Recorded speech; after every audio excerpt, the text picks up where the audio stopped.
Good evening, everyone, and welcome to our Facebook Live. It's a delight to be here. As always, we've got a really emotive topic tonight. We're going to be talking about the trauma caused by the system, which I think an awful lot of people can relate to. So if you know anyone who needs this level of help and validation and support and information, please do tag them now. It's lovely to see so many of you already watching. That is fantastic. So do say hello. Let us know where you are. I want to remind you all that this is a public video, so your comments are public. We're not in a closed group. This is a public page. I just want to put that out there. So, you know, be mindful when you're commenting. Now, tonight, I'm Chrissa, by the way, for those who don't know me. You probably see my face on here quite a lot. I'm the founder of Sunshine Support, but tonight I'm joined by the award-winning, you've got such a long title now, Cathie, can you stop winning awards? I'm joined by the award-winning independent social worker and psychotherapist in advanced clinical training, Cathie Long, and Professor Andy Bilson, both contributors to the new FII guidance. So not last week, but the week before, you probably noticed we had a very big week spreading awareness of fabricated or induced illness. Now, this is where professionals believe that parents are making up or over-exaggerating their child's difficulties for whatever reason. And both Andy and Cathie have contributed to the brand new guidance, which has been published. And if you want a copy, do comment, because we'll share a link with you. But they've both contributed to this. So they're both fully aware of the damage that the system can cause within the FII field. But obviously this spreads far and wide, you know, and we've just been talking before we've come on. It's all relative, you know, whether you've been accused of FII or whether you've just had trauma from school and the EHCP or statement process, it's all relative. It's all very valid. Trauma is trauma. Now, I'm going to get my lovely guests to introduce themselves because I think Andy probably wouldn't say this, but he is known as the nemesis of the Royal College of Paediatrics and Child Health. Quite like that title. And obviously, Andy, you're an excellent and passionate researcher, and you're going to be sharing some really fascinating statistics with us this evening, which we'll get on to later. But do you want to give us a sort of brief introduction? Okay, well, as you say, I'm a retired professor. That means that's why I'm an emeritus professor of social work. And I'm also a visiting professor at the University of Western Australia, where I've done lots of work on child protection over the last 30 or so years. I was director of the Council of Europe's Observatory on Children's Rights. And I am the co-chair of the Parents, Families and Allies Network, which is an organisation that's about bringing parents who've experienced the child protection system together with social workers and others who want to reform it in order to try to bring about change because the system's in a mess. Such a mess. This is just, you know, it's music to my ears. I already knew about you, but I'm sure there's plenty that are watching tonight that had no idea, and so will be very interested to know more. So we will be sharing links either throughout the evening if I'm joined by any colleagues, but if not, I can share them afterwards. Thank you so much for being with us this evening, Andy. I'm really... Pleasure. I obviously mentioned before we came on, I watched the BASWA webinar back on, it was FII Awareness Week, actually. It just seemed to coincide very well. It's like we planned it. But yeah, I watched you and I watched the alarming statistics from your research, and my jaw just kept dropping. You know, I was, like I mentioned earlier, we work in this field, we know the growing trends, but it's really hard to pin it down because we don't have the time to do the research to get the statistics, but they are there and they are hard hitting. And I'm really looking forward to going through and exposing these truths throughout the evening. Now, Cathie, my trauma buddy, we talk about trauma all the time, don't we? Yeah. But do you want to give a brief intro on you as well, please? Okay, as Chris said, I'm an independent social worker. I've been an independent social worker for about 12 years. However, I have worked with local social worker. Sorry, can you hear yourself back then? Sorry, that was my fault. I don't know if that's That was me. Okay, that's fine. I hate that. So I worked in mental health for a long time with a local authority and a community mental health team. And I've always been interested, in trauma and recovery. So it's something very close to my heart. And as an independent social worker, not all of my work, but a lot of my work is working with families who go for immense trauma. And trauma is, I don't think we can gauge the extent of trauma, because for one person is trauma is not necessarily for another person. So there's not comparisons like you're more traumatized. I don't agree with that. However, I see families who have children with special educational needs, where they're not getting the support. That can be trauma, just living in a family where they're struggling and exhausted and sleep deprived. And then families trying to get the right support from services, which could be the child and adolescent mental health services, social care, education, all of those things. So that's what I do really. And I'm an expert witness and, go to education tribunals. But equally, I do work I do assessments for the Court of Protection. I've done mental health review tribunals. So there's lots of different things I do. But yeah, I guess what's really relevant today is that I'm a psychotherapist in advanced clinical training. I have a small psychotherapy practice. My clients at the moment, this is not by choice, and it are people that have been wrongly accused of FII, fabricated or induced illness. And so, that seems to be, I think it's quite difficult for people to find a therapist that understand what they've been through. So that's another part of it. And then because I'm training in transactional analysis, then that's very much part of, if people are aware of the drama triangle, that's very much part of the practice guide, because it's very visual and it's sort of, I think people can relate to it. So, and I'll just say the other thing is I'm autistic with ADHD, very proudly so. So I've had a lot of trauma because I'm autistic with ADHD. So that's me. Well, I'm delighted. We have got a lot of expertise in this Zoom room tonight. I'm really, really excited to be learning more tonight. So thank you both again for being with me. So this evening's topic, as we mentioned before, is how can we recover from trauma that we experience from the system? And a lot of the comments we've received to date is it's impossible, but I want to give people hope. It's not impossible. It can feel impossible when you're in it and freshly out of it. As somebody who experienced the FII drama 6 years ago, I can honestly say now I feel that I'm on the road to recovering. So it does take a long time, but it is possible.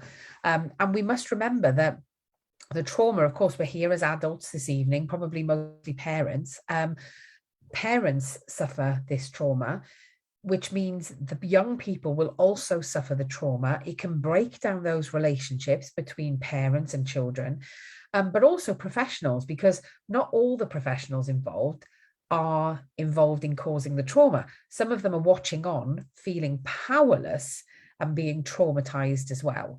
And I think sometimes professionals do it because they don't have the knowledge we need, particularly with autistic parents and autistic children, and therefore they find it quite traumatizing because they haven't got a clue what's going on.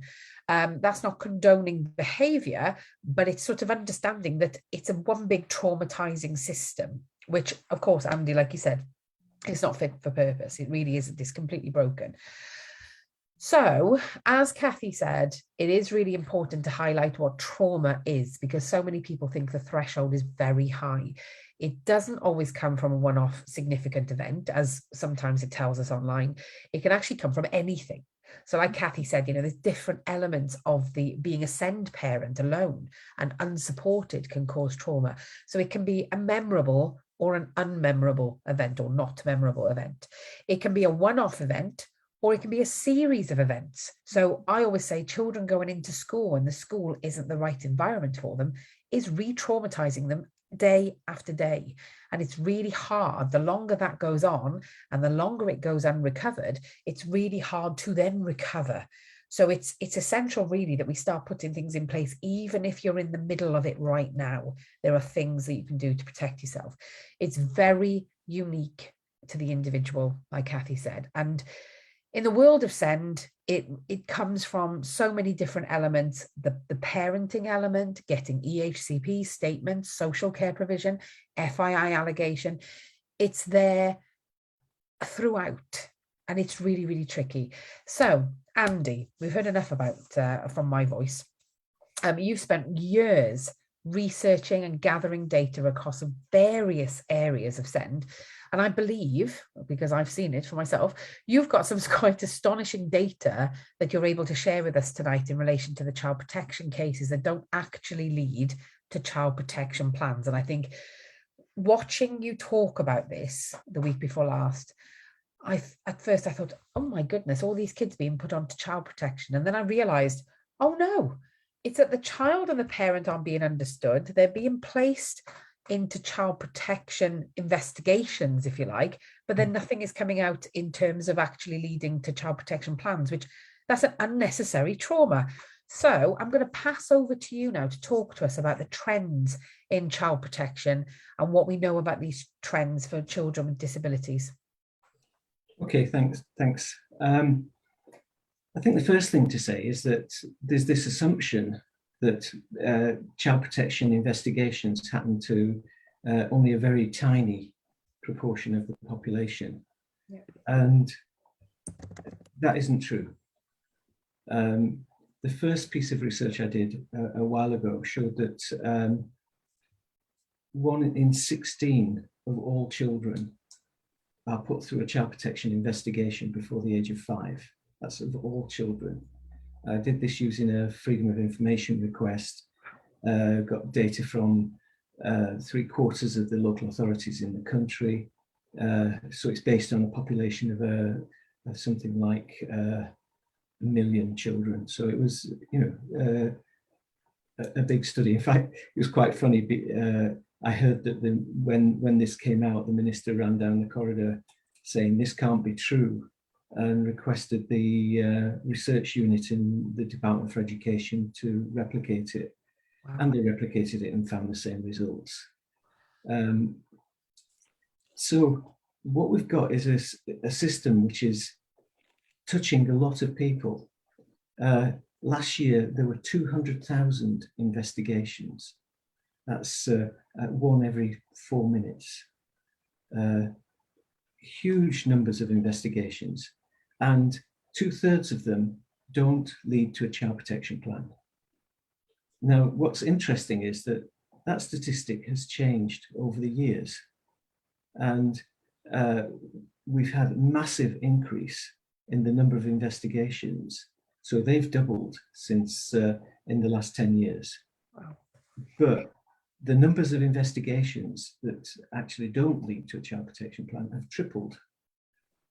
So we're putting more and more people through that child protection procedure, which is awful. It blames parents. It says you're harming your children. People come in, there's often police involvement. You're looked into in all sorts of ways. And the level of investigations that find something have fallen, and they've fallen dramatically. And my concern is that what's happening is not that we're needing to throw this net a lot wider.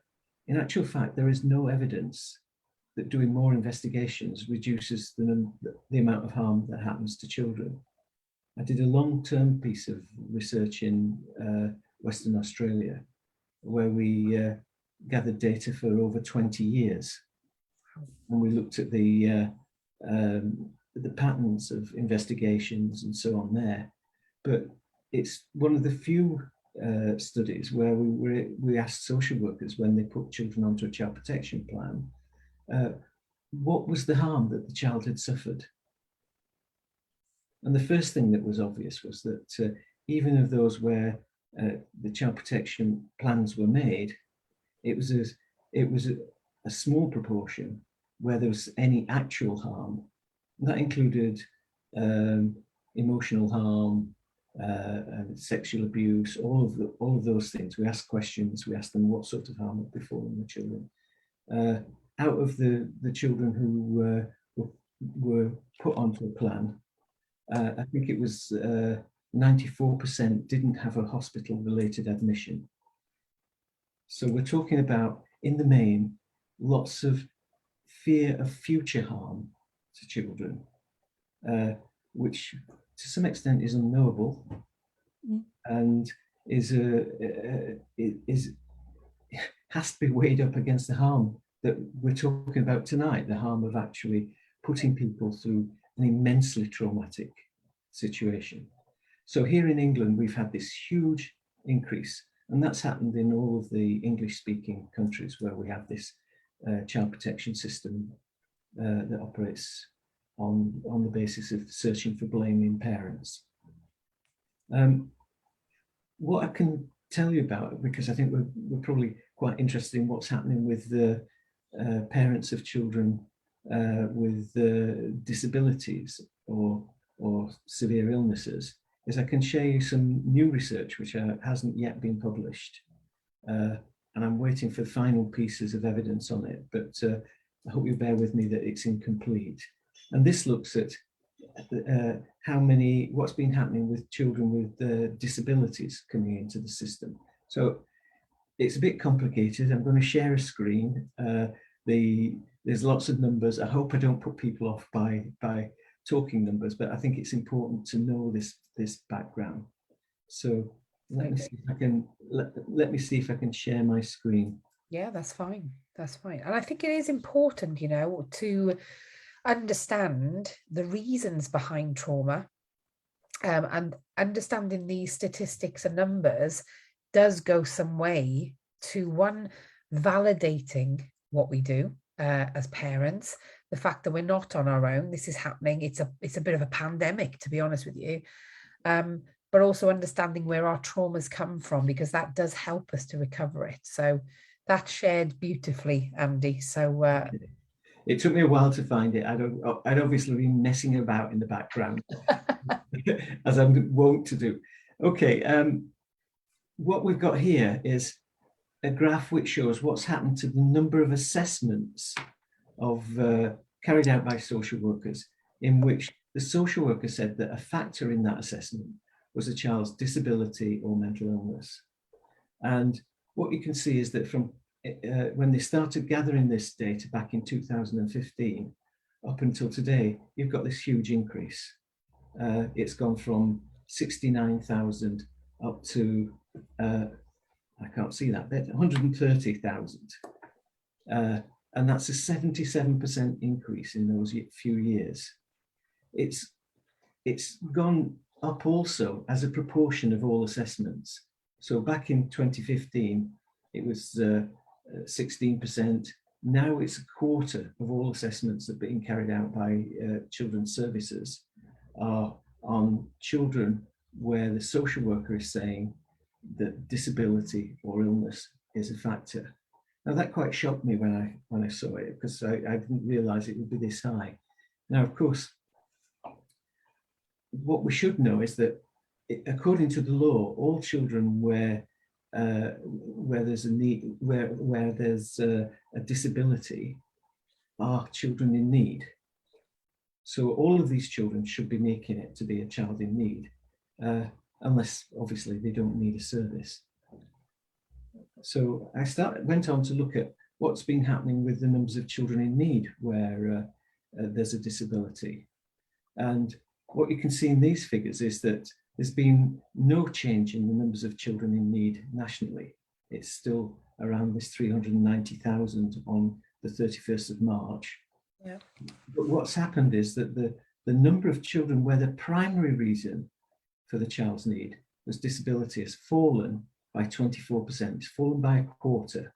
So at the same time as we're seeing a 77% increase in children being assessed, we're seeing a quarter decrease in the numbers of children in need where the primary reason is disability. Well, that's surprising. Yeah. I mean, why would that happen? So if you start to think through what the reasons for this might be, then it must be that it's not that maybe they're not that they're not becoming children in need. It's that there's some other reason being given for that. And that other reason will carry a different sort of approach.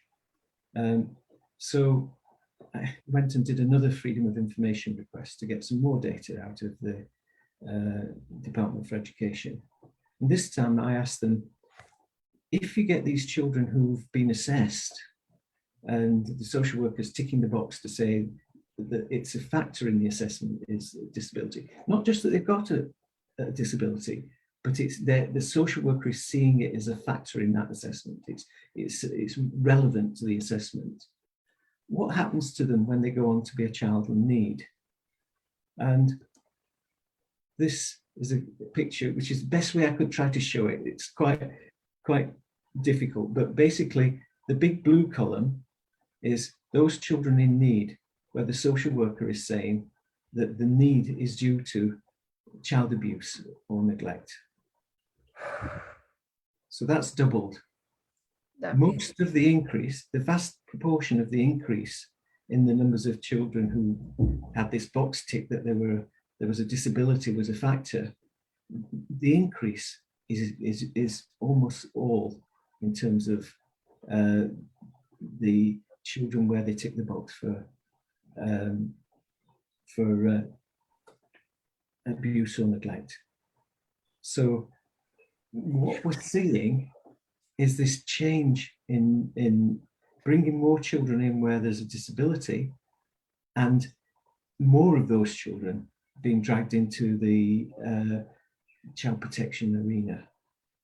What I can't tell you yet is how many of those went on to be formally investigated and how many of them went on to be put on the child protection plan. That's the missing piece, and I'm waiting, and any day now I should get the results that will give me that information. But I'm suspecting that it will have gone up quite considerably.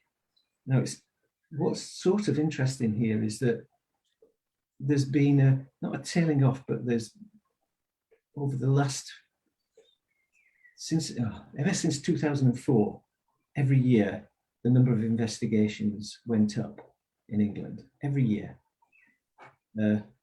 until just 3 years ago. And then 3 years ago, it plateaued and it stayed at 200,000. Now, the interesting bit is that this increase is happening during that period when there's been a plateau in investigations. So not only are more children with disabilities coming into the investigative arena, but also they're probably going to be a much larger proportion because the other ones are not increasing. In fact, the other ones must have gone down to make room for them. So this is all the stuff that I need to do a bit more work on to sort it out. But basically what we're seeing is a trend of bringing more and more disabled children into the child protection arena. One last thing, I tried to find out about how many children have been subject to fabricated or induced illness. And every time we've tried to do this, we've struck out. We've not been able to get anybody to tell us how many investigations they have done. The background to all this is that back in 1988, I think it was, there was a study done that found 92 cases across the whole of Great Britain in 2 years. So 92 cases in 2 years. I've just been told tonight by a friend who's done a piece of work that she asked one local authority how many cases. It's the first result she's got. And there were 37 cases in that one local authority last year. Wow. It doesn't make sense. So, and you know, what that's about, I think, is two things. One is a vast over assessment and over terrible increase in the numbers of cases that are misdiagnosed. And secondly, that like many other things that have happened in the child protection arena, what happens is we draw a wider and wider picture of what harm is. And we've now thrown it, I think, so wide that we're dragging almost anybody with a child with a disability where there's a problem with diagnosis into that arena. Absolutely. Oh, I mean, it's alarming. Thank you for presenting that to us. I think, you know, we're seeing cases in the news about children who have been failed by social care. And what makes me really upset is that we see a lot of backlash from social workers saying we just don't have time. But yet there is always time for FII allegations. And that really frustrates me as a professional and as a mum, because I know as a mum who was investigated for this, they had no shortage of workers who they would like to drop into my house unannounced to check that we weren't abusing our child.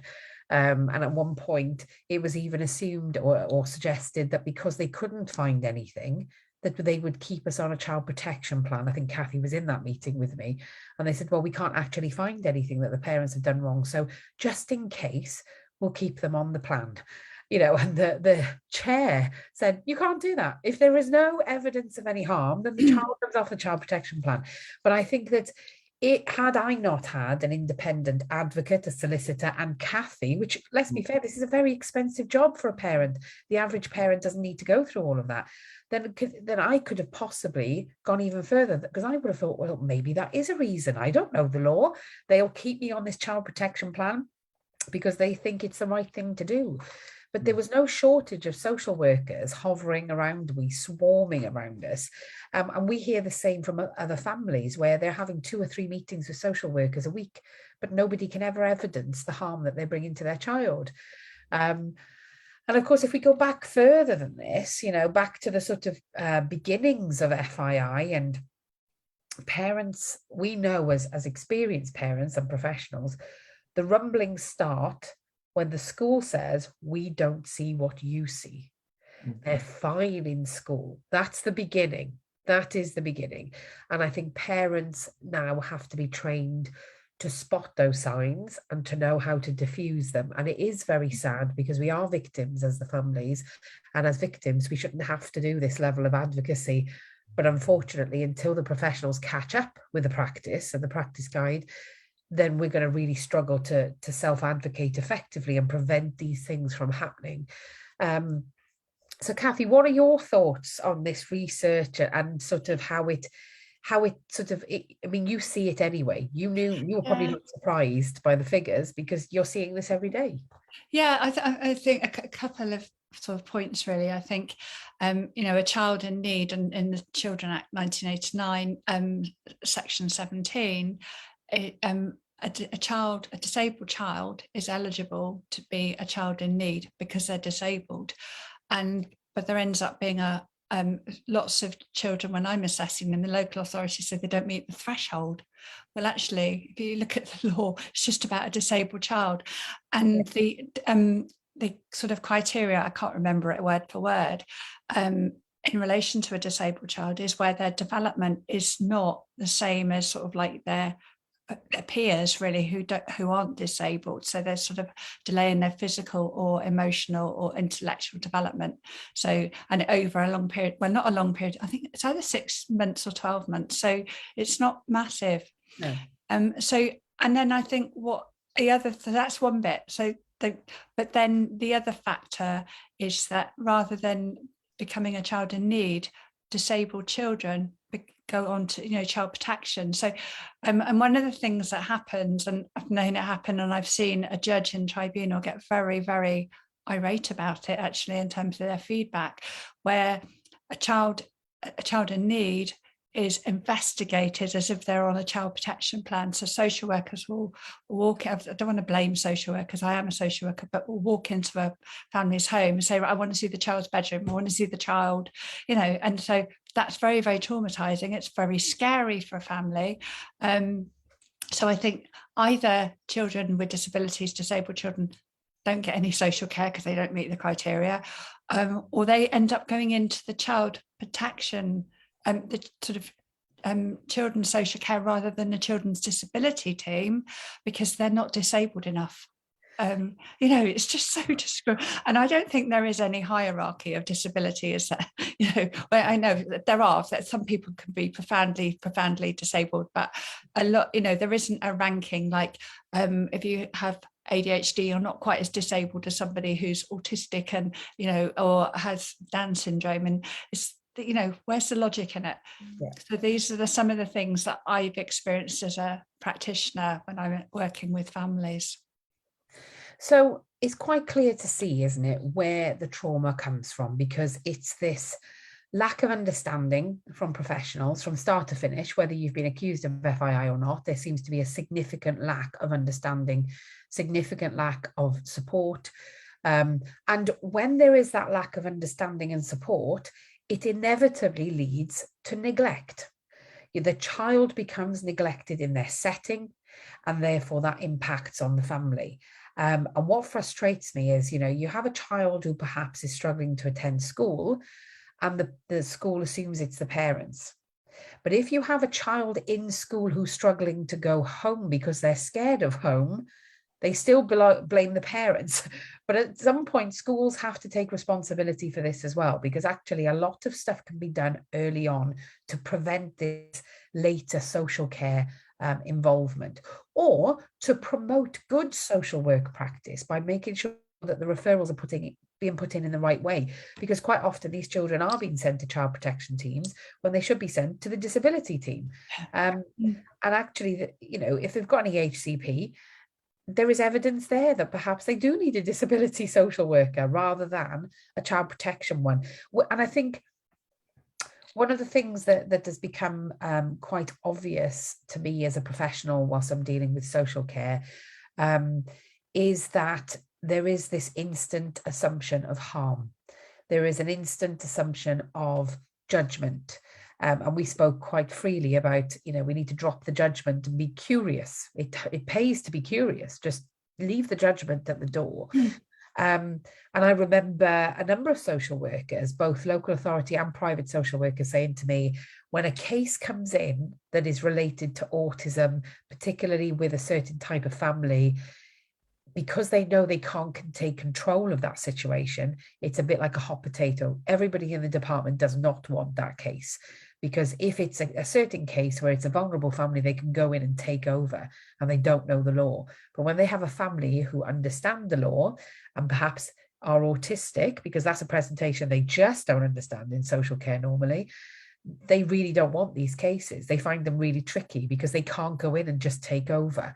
And I think it's quite interesting to see those social workers' point of view. So now we can see where the trauma comes from. We need to be looking now, of course, at how we sort of recover and survive from all of this, and thrive, actually, because Cathie, we've spoken at length about when you're in the process and you're in the system, we have to detach, and we get called cold, and we get called emotionally not present, or whatever the comments are that we get, because we have to switch off our emotions in order to survive, because we feel completely under attack.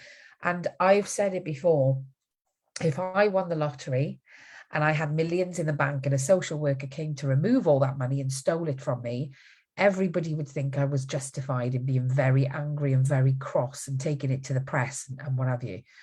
However, when they do the same to my child, I am not afforded the same level of emotional response. And I think that is alarming, really, because we're considering our children much, much less than money. But effectively, we feel under attack. We feel under attack as caregivers. Our job is to protect, and we feel that we can't protect. I know lots of parents who have barricaded themselves inside their houses because they just feel so threatened, which to a social worker makes them look guilty. But actually, they feel under threat. They feel like a soldier at war because somebody is stealing their lives from them. And of course, that detachment is essential, but can cause long-lasting damage. So I'll pass to you now, Cathie, to talk a little bit about that sort of detached response. Yeah, I think very much it's sort of parents having to deal with child protection being sort of investigated or accusations.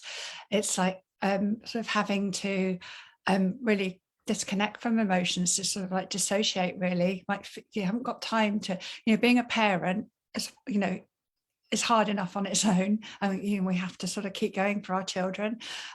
Even those days when we want to sort of crumple in a heap and cry our eyes out, we just got to keep going. So that's one factor. And then dealing with what feels very unjust in terms of child protection and other agencies being involved, like can be the police, can be mental health services, etc. Court and the family court, it's massive. So it's just that you just almost have to become automatum and cope with it. However, at some point in the future, and it doesn't always happen, some people never go back and face that trauma. But for many people, there comes a time when they need to start looking at that trauma, because of what it can make. There's lots of outcomes, but it can cause a person to be very, very disconnected from their emotions ongoing, sort of like dissociative. It can cause sort of reactions like addictions, which could be drugs, alcohol, food addictions, porn addictions, all sorts of things like that aren't helpful as sort of coping strategies. And it can cause parents to become very, very hypervigilant. So I'm talking a lot about parents. However, the other side of this, really, really important, is the amount of trauma children go through when there's a threat which they might not be able to sort of intellectualize or comprehend in their mind, but that sense of threat, that something's not right here, not feeling safe, the issues of when they can't go to school, and then sort of the threats of parents being prosecuted for that, those sorts of things, and also the relationship tensions that can be, there are more than one person in the house, adult in the household. The relationship tensions can cause children to feel very unsafe. So I think, and the other biggest factor, and dare I say it, is the children that are removed from their family home, from their parents. And during FII week, parents were talking about, my children or my child and my children have been kidnapped by social workers, and that is highly, highly traumatizing. Yes, there are rare occasions when that has to happen, but there's no reparative trauma work done afterwards. No. And I think, if we take things back to basics a little bit with children and their parents and that relationship, I think a lot of us, particularly during COVID, can honestly say that the minute we go to work, or the minute, and you've got the children at home, so maybe doing something like this, which we were laughing about beforehand, because the minute I came in and put my camera on, my kids were screaming in the background. But how many parents can say they've picked up the phone and all of a sudden their kids need them, And I always say to these parents, and I find it frustrating myself, but essentially your child feels safe with you in charge. And when your attention is taken away to something else, your child needs to just check in with you and say, Mum, Dad, are you still looking after me? Am I still important to you? And I think that's what it is when you're on the phone and you've got your kids going, Mum, Mum, Mum, Mum. I'm very well versed in this because it happens a lot. But they're actually checking in with me. Are you still in control? Are we still safe? But they don't know they're saying that, of course, but that's essentially what they're saying. So, of course, they feel that mum or dad or the caregiver at home is the person in control. And all of a sudden, that control is under threat. So mum and dad aren't making the rules anymore.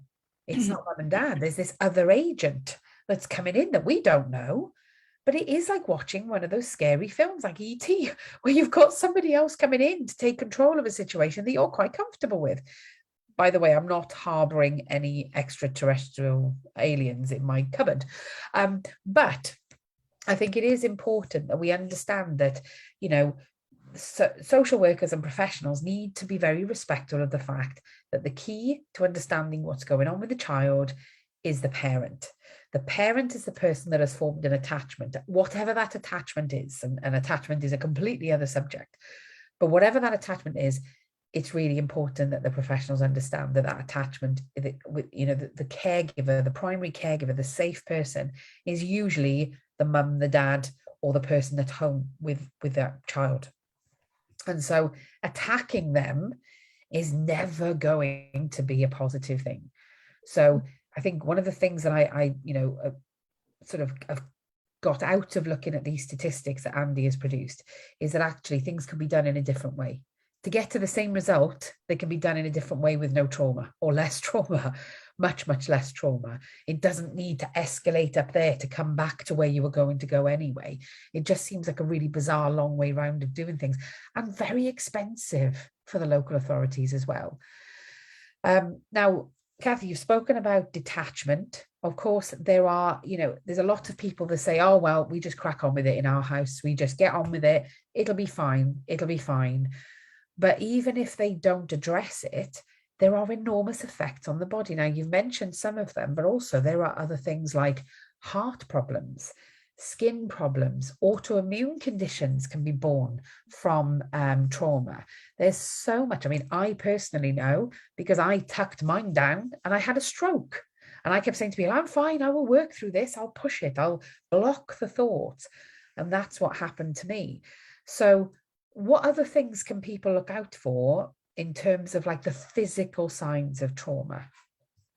Yeah, I think it can be things like fatigue. And I'm not sort of necessarily saying chronic fatigue syndrome. It can be chronic fatigue syndrome, and but it's that sort of tiredness, that sort of lack of energy, that sort of not enjoying life. Actually, it's sort of not necessarily depressed, but it could be depressed, but it just not having the same pleasure sort of in life and just feeling like just existing. So that can be one factor, and then there can be things that trigger trauma. So it could be, the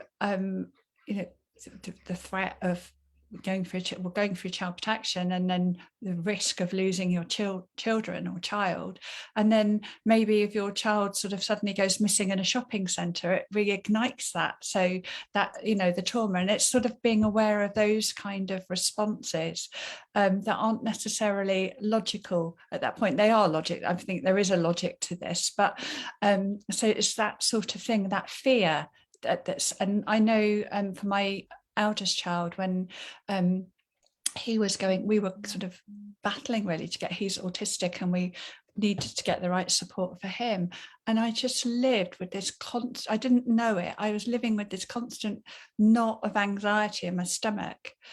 And then it wasn't until everything had been resolved that I suddenly realized I didn't have that anxiety there anymore.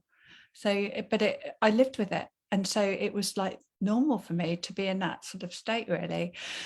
And I think the other thing can be sort of getting very focused in work or something else that's avoiding. So just sort of parents that go to work, it's a really good way to cope, but actually avoiding sort of feelings and connecting with the family, really. Absolutely. And I think I'm going to probably say something very controversial now, but I'm going to go for it. I'm going to commit to it. I've had 2 separate diagnoses of fibromyalgia, which I completely disagreed with.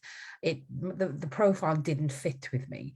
And talking to medical friends who are experts in this field and understanding what their true views on fibromyalgia are, I just did not fit into that box. So I did my own research. And actually, since I'm going to talk about my own trauma recovery, because I think that it's a perfect textbook way of doing it. Through doing my own recovery, I don't have any of those signs anymore. They don't come back. And if I do start to have a little bit of pain or a bit of fatigue, because I have other health conditions as well, then there are things that I do instantly to try and resolve that. But I think, if anybody watching has a diagnosis of fibromyalgia or thinks they have it, please just view your experiences through this new trauma lens and start to it's never going to harm to try and recover from it anyway, but just see the changes in your body as you thoroughly recover. It does make an impact. And Cathie, you're absolutely right about in therapy, when we're looking for ways in which to access therapy and get better, however that therapy looks, because therapy looks very different for everybody, it doesn't just have to be about talking. We need to consider that there are two ways that people consider they look after their mental health. The first is a thought blocker, and the second is a therapy. And there are many people who say things like, I go for a run because it's great for my mental health. It's a thought blocker. It's not necessarily a therapy. And we need to make therapy and thought blocking work in unison, because thought blocking is very important, but it's not going to be a fix, is it? You're not going to be able to fix yourself with going to work or going for a run, or going and doing something or indulging in a special interest or passion, which I know is a very common thing, particularly within a neurodivergent field. But it's not going to fix the problem. It will absolutely help you to block it for a bit, and maybe through blocking it, you can then access therapy. But they have to work in unison with each other. You can't rely on thought blocking as your therapy, because you're pushing that trauma further down. It's becoming deeper embedded within you, isn't it? It's not helpful.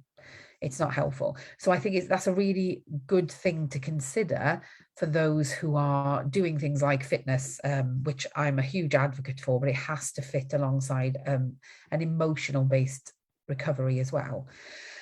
But again, so Cathie, we've got emotional and physical impacts from the SEND system as trauma in its entirety. Doesn't have to just be from the SEND system, but essentially we feel physical trauma and we feel mental trauma. And the amount of people who come to us and say that, they just crack on, they're too busy to be recovering and they don't have space for it, but they do have a lot of physical ailments. And this can be all linked. And I think, we've probably covered that quite well. But in terms of therapy then, Cathie, how do you choose a therapy? How do you know which therapy is suitable to you? Okay, well, I've just learned the hard way, because I've got it really wrong in the past. So and I think it's looking at, I think it's about checking the credentials of a therapist to make sure they're registered with a professional body, check their sort of qualifications and expertise.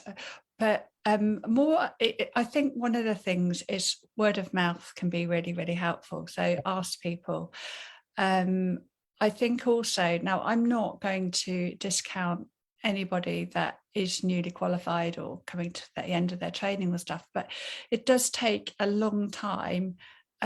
So one of my therapists, who is a very good friend of mine now, we said that she became a good therapist after 10 years of practice. Somebody had said to her when she was training, it would take you 10 years to really sort of get your head around this. And she's thinking, no. She said it was 10 years where she felt really confident to do what she was doing. So, but I would also say that does vary from one practitioner to another, or one therapist to another, because for me, I'm in advanced clinical training. I have very, very good supervision, but I've also got a whole lot of other expertise in terms of counselling training and being a social worker. So I think there are lots of different factors. I think the one thing is, when people contact a therapist, think about what it's like on the phone with them. If they're doing a telephone call, if you don't feel quite happy with them, then think about what that's about, or have that first face-to-face appointment. And you don't have to commit to it, or you might go for a few sessions, think, actually, this isn't working for me.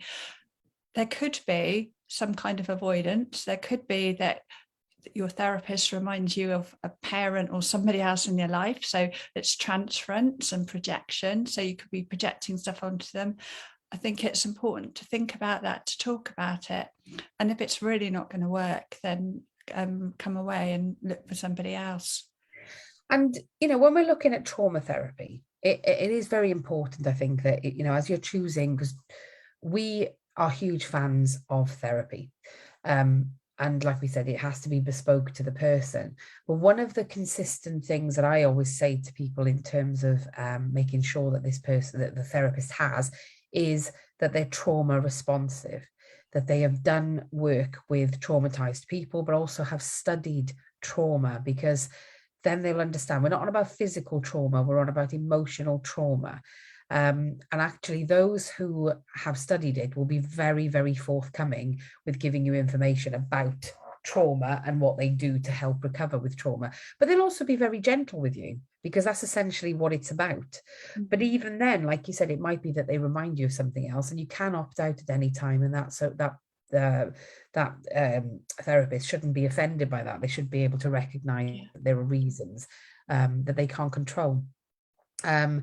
But one of the downsides, again, you know, when you're going through the NHS for therapy, it's quite common that they lead you towards cognitive behavioral therapy, CBT, and that those programs are often free for 6 to 8 sessions. But they're not looking at trauma, are they? They're looking at your behavior and how to correct it. And so actually, it's not a thoroughly therapizing, I love that word, it's not a real word, a thoroughly therapizing treatment. It's actually something where you're putting a bit of a plaster on it, you're getting by day to day, but your trauma is still very much there, isn't it? So there are activities that you can do where, because I appreciate that not everybody has the funds to go and pay for a private therapist, because they can be quite costly, particularly if you need them a lot. I know that I've been having trauma therapy now for 2.5 years. I go weekly and I absolutely love every single session. I thoroughly throw myself into it. And actually, I put that as one of my primary needs. I actually say, well, actually, I would prefer to have that than new clothes. So I would prefer to have that, not that, I was thinking shoes, Cathie, but I think shoes might come first before therapy. Shoes, then therapy. Like trainers. Yes, trainers. But Doc Martens. I think it is really important that parents also know, or adults know for themselves and their children, there are creative things that we could be doing, because there are ways to access therapy, and you can express yourself through doing creative things like your local drama group, or maybe doing some crafting at home. One of my children, she was very traumatized by the experience we went through, and she was only a baby, and now she's 7 and almost 8, as she keeps telling me, but she loves creative therapy. So for her, it's about sitting down, cutting things out and making scenes, and then she talks about the scenes, and you realize actually she's talking about the different levels of her trauma. So having, I think, those safe, secure connections with someone, having those safe people is very, very important. So safe people, safe therapists, creative therapies, and creative can be absolutely anything. It can be art, it can be dancing. But if the people watching want to give a Google to Bruce D. Perry, he's an American doctor, and he has some tremendous ways. He has this 6 R's of trauma recovery. And he talks about how you can just dance with someone. We do it all the time at home, putting a song on that's very familiar to you and having a sing or a dance or both with close and connected family members. If you kids love music, this is an absolutely blissful way of connecting with them. But all of a sudden you do feel that rush of all the hormones. Is it oxytocin? Is that what would be released at that point about connecting with people? Whatever it is, whatever hormone it is, the chemical. It's quite a nice rush in the body, and you feel connected to people, and that can really help. But also, if you can talk about it, or if you can express how just damn angry you are with the injustice that you suffered, because you will never get to the bottom of understanding why. We've got the statistics, but for you personally, you will never sit there and go, I feel better now, because you won't. It's good to know this stuff, and it does help us and aid us, but you have to have the facts, you have to have the emotional therapy. And then one of the things that I absolutely love and I advocate for, and I've done videos on this, is understanding how trauma affects you physically. but using your emotional therapist, your trauma therapist, to help you with a process called embodiment, which, you know, if you give a Google to Peter Levine, Levine, he talks a lot and does a lot of work in the embodiment field, and there's lots of videos about him talking about Holocaust survivors and how he helps them to come out of the physical trauma of being in the Holocaust. And using that, it's not just about so for instance, you know, when people say I just get a punch bag and I assume that the person's face is on the punch bag and I punch them, that's anger. That's not necessarily therapy. But embodiment works very differently. And you do have to have almost like somebody safe with you whilst you're doing your physical therapy and also while you're doing your emotional therapy. And I've managed to get somebody safe in both fields who understand trauma and are happy to learn more about trauma. And that's worked beautifully for me because I am pain-free for the first time in something like 15 years. I can sit here pain-free and feel absolutely brilliant physically, which is tremendous given the actual physical problems I have, things like Crohn's disease, which has a massive knock-on effect with arthritis. You know, if I can do it and go from being completely immobile, you can do it, but you have to give some thought to it. It's not just going to happen, and it is quite tricky. I think yeah. Go on. No, I think you know, one of the things that I had to learn myself before I started to train as a therapist was to not discount my feelings. So we can be very good at, you know, I can be very good at masking I'm autistic, but I think women particularly can be very, very good at denying our feelings, getting on with it. And no discredit to you, Andy, I'm sure you just get on with it sometimes as well. But I think there are cultural differences, gender cultural differences. And so one of the things I needed to learn was to actually recognize my feelings and to validate them and not discount them. And one of the things that I sort of took time to recognize was when I was feeling angry. I can get very angry on other people's behalf. Injustice, I really dislike injustice, but actually for myself, I found that very difficult. So I've had to learn to do that, and that's also with the body. So I work with a therapist who does a lot of body work. So how does that feel in your body when you're talking about that? What's going on? And noticing when, you know, I'm feeling really anxious in my tummy, or my shoulders hurt, or those sorts of things, or I've got a headache, or, you know, that kind of thing. And I think, so it's about recognizing our emotions. And the other thing I had to learn was that if I started to deal with my trauma, is that I am actually not going to fall down a deep, dark hole and not be able to cope, because that was always my fear, that I'll fall to pieces. So let's just keep going, because if I let go, I'm going to have a massive breakdown. But actually, some people do have a breakdown, and you know, it's actually the best way. Sometimes I don't advocate people breaking down, but if there is a breakdown, then the recovery can happen as well, because when you hit that really, really sort of broken place, that's when things can start to change. But it can be very scary. It can be like standing on the edge of a cliff, that precipice, and thinking, oh my goodness, if I sort of deal with whatever's gone on, this is what's going to happen.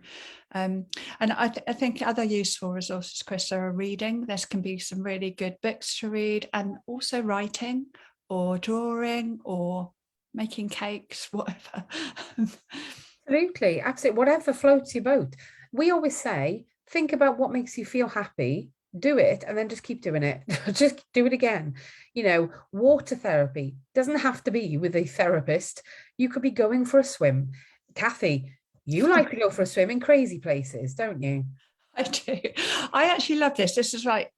Last year, and I'm studying it, so I live by the sea. So I go for swim. I've been swimming in the sea all the way through the year in a swimming costume. I have worn a wetsuit occasionally, but swimming costume, shoes and gloves, and a hat, and my very flowery pink hat. So I swim in the sea. And what was last summer was incredible, because I sort of got connected up with a group of women. I didn't know them all. I got to know them. And so we'd go in the sea. It would be freezing cold sometimes. but we chat and we talk about things that sometimes they were trivial and sometimes they were really like things at home are really hard, that kind of thing. And it was a wonderful time, really, really great. And even now I just turn up at different places and go for a swim, and I meet some great women. So the first time I was in the sea, talking to this woman, and she said her son's autistic.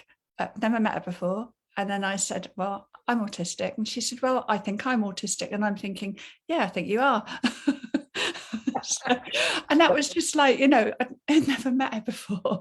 But it's a lovely way of meeting people, and I know that the sort of wild swimming, and it's the Blue Tits, it's an international group now. It's really grown because of lockdown, and it's that connection, and it's not just women, men come as well. So amazing. This is it. It can be anything. People think therapy is just talking.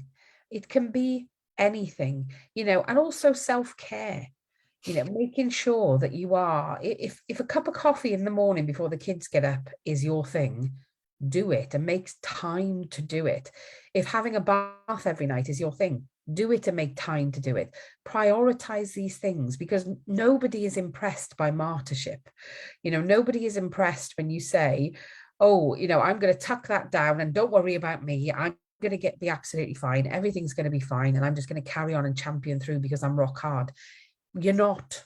Your body, what do they say? The body keeps the score. I've got that book upstairs. I've got some books here actually that I wanted to share. So this is a summarized version of a book by Bruce T. Perry and Oprah Winfrey. Ooh, I don't know if you can see that. yeah. Summary of what happened to you. And then there's a workbook that goes with it. So you can actually, it's like quite interactive, but I think that actually gives an awful lot of in-depth knowledge, because of course Oprah Winfrey talks a lot about her personal trauma. Love her or hate her, I love the fact that she exposes herself in that way. We've also got Complex PTSD from Surviving to Thriving by Peter Walker. Now this one is one, Cathie, you recommended to me. And it is absolutely fascinating. And we've got a lot of people in the chat talking about the fact that social workers and professionals don't understand complex PTSD and how deep that can go, and how hard it is to recover from. This is one, if you're a professional, please do read this one, because I think it's also going to help you if you're living with it. Now, you've alluded to, Cathie and Andy, we know that there is a great trend within FII when autism is involved, whether it's an autistic child or usually an autistic mother, because we know that there's a prevalence within female parents in terms of FII allegations. And I must add that we've come back into the FII discussion that Andy, you've messaged me to say, so I make sure that I say it, that actually, whilst there is this huge push on FII, and whilst everybody professionals seem very concerned, there have not been any deaths related to FII in the last 10 years. It is not, when you look at other things that cause deaths, this is not a serious thing that we need to be paying attention to as professionals. Again, another reason why you shouldn't escalate it to child protection proceedings or investigations. But to sort of follow on from that autism link, there's living with PTSD. Can you see that? Okay, so my light is shining on it, isn't it? Living with PTSD on the autism spectrum. Yes. And that is written by, actually the foreword is by Tony Atwood, which is a real mixed bag of whether people love or hate him in this audience. But it's by Lisa Morgan and Mary Donoghue. And that's an absolutely fantastic book. I really like that book. I think it's great, actually. I really love it. I noticed that he recommended that last week in Sheffield. And then another one that I love because it's really interactive. And I have one that I shout about and one that I work on personally. But it's Transforming the Living Legacy of Trauma, a workbook for survivors and therapists. So again, it's very, tick boxy. You can work, it's a workbook. There we go. So there we go, like that. And I've actually got a lot of time for Janina Fisher because I've been in contact with her I wrote something that she uses to train her therapists, actually, about some of my own experiences. But also my previous therapist went to Belfast and trained with her, which was really, she decided to do it so that she could help me. Which was incredible because I'd had a very, very difficult experience with another therapist. So I really rate Janina's stuff. I like what she does, and having watched her online sometimes, she's just very authentic, which is what I like. Give her a Google, everyone. Give her a Google. All these people, Google them, because they have videos out there that you can watch, and it will really help with your recovery. And another thing, I know Cathie and I both have this, it's a flip chart. We're not going to talk about the polyvagal theory because that is a massive topic, but the polyvagal theory, it's something that I think everybody should learn about, because it does talk us through why we have hypervigilance, and why perhaps our vigilance doesn't work very well, but it's all related to trauma. And actually that really does explain why our physical system is impacted by our nervous system and our emotional responses to things. And I must say it is possible to recover. And you recover to a point where you're healthy, but you will always, if you continue with trauma therapy, you will always find things in your everyday living that you think, oh, I'd love to unpick why I do that. And I think that's a lovely place to be, because you've dealt with the really serious, nasty demons and you're surviving and actually succeeding, physically feeling very well and thriving, and then you're able to unpick these other areas. And then my favorite as well, I want to show this resource, which is something you can get on Amazon, which is the Autonomic Nervous System Precision Regulation Tool, and it tells you, depending on where you are, whether you are in flight or fright, in hyperfreeze or hypofreeze, and where you are in your nervous system and how you need to treat yourself or treat your children in order to help them recover. Because the sooner we recover from trauma, the better. The longer it's left there, festering away, it starts to attack things. But there are ways. And another fantastic way of helping yourself and soothing yourself is, what's the word, Cathie? I've lost it.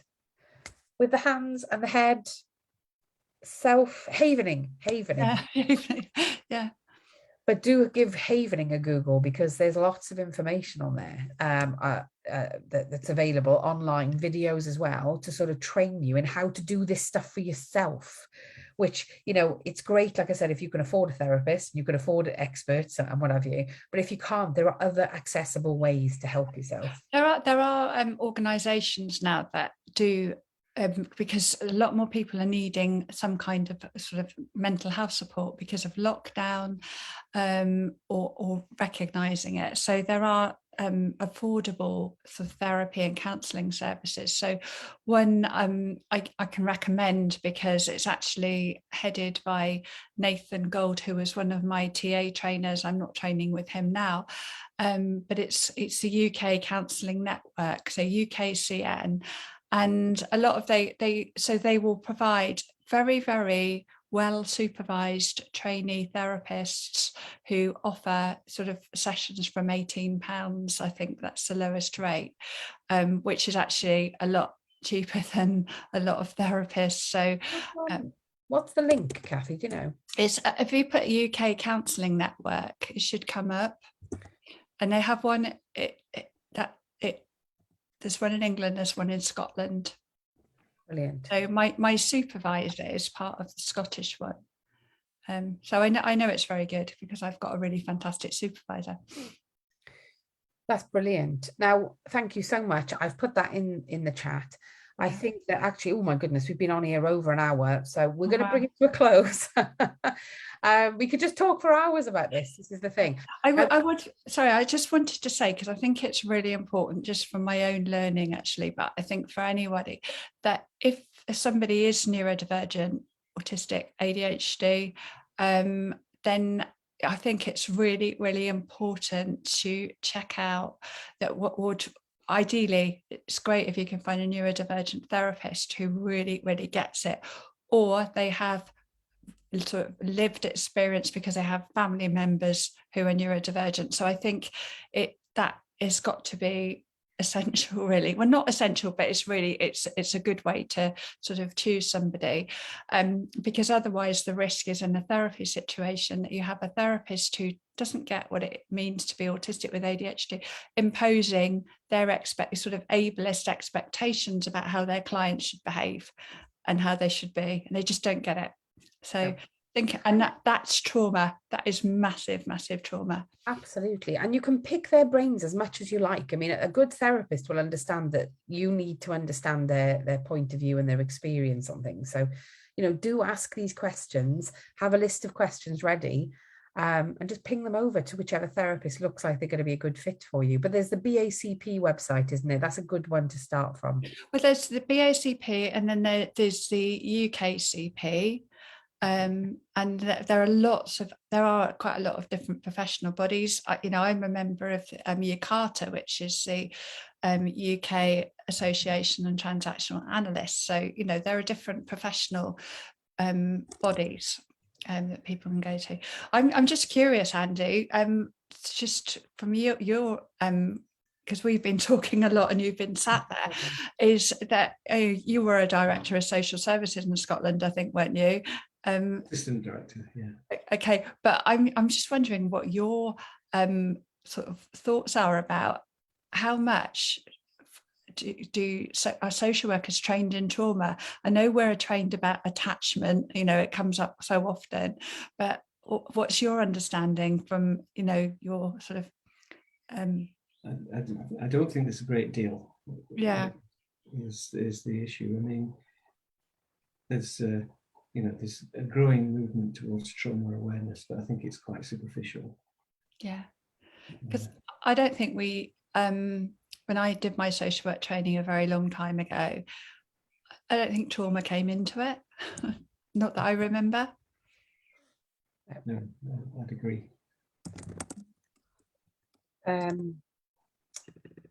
No, I think that is shining through, isn't it, with the work that we do, and then you sort of see the flabbergasted look on professionals' faces in the room when you start to talk about these things and they don't get it.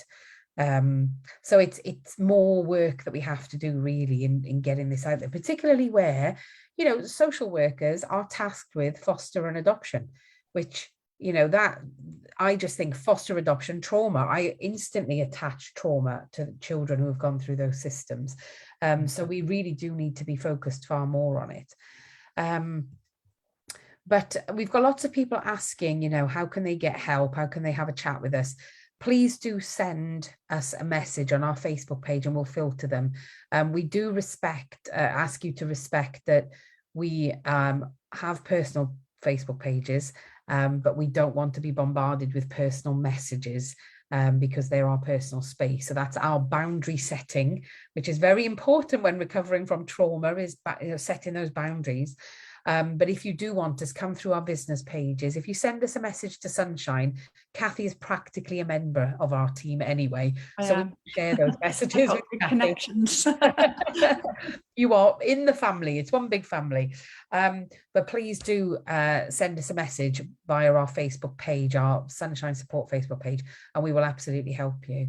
But Andy, thank you so much. The work you do is absolutely incredible. And it's the only way we can push things forward, because I'm somebody who talks about very much a social model, and I think it's thought of as a bit hippie, but seeing numbers and facts is really good, because it's nitty gritty, isn't it, behind change. So that's absolutely fantastic. Yeah, I think I'm light on it. Yeah. So I think, Andy, because what we are going to be doing this year is getting the full version of the practice guide out rather than, and I think those need to go into it, which is fantastic. Absolutely. Well, I'm doing some more research as well that will hopefully be able to unpick some of the awful mistakes that the FII guidance is from the Royal College is actually making. Yeah, which is great. because that's what we need, is sort of like solid evidence, really. So, I mean, the practice guide that we've written, none of it's based on supposition. It is all based upon research and fact. It's amazing. Yeah. It's absolutely brilliant. And again, if anybody wants the link to that, do let us know. Do specify that's the link you want, and we'll come back and we'll try our best to get through all the comments and share the links. But thank you both so much. Tonight has been really insightful, and I'm sure it's been really helpful as well to everyone watching. And of course, like I said, anybody watching, if you need help, don't suffer in silence, don't struggle. If you can't find what you're looking for, just send us a message and we'll absolutely help you. But I think we're going to probably be doing more on this subject, just to say. So do keep an eye out, because we will probably run a more formal webinar that will be a bit more structured. So do keep an eye out for that. But Andy and Cathie, thank you so much for joining me this evening. And Andy, you can get back to your new granddaughter now. Oh, You can see her jacket behind me. Oh, is that what that is? That's just brilliant. I love it. Well done. Well, go and enjoy her. I think she's asleep now. Oh, wake her up. Just do it without her mum knowing. Just stand and gaze at her, because that's just so wonderful. It's one of the best things, looking at a baby when they're asleep. They're perfect. They are. They really are. Well, have a lovely evening, both of you. Thank you. Thank you so much. And I'm sure I'll see you again very soon. Yeah, and thank you everybody who's joined us. It's been great. Yes. Thank you. Bye, everybody. Okay, thank you. Bye-bye. Bye. Bye.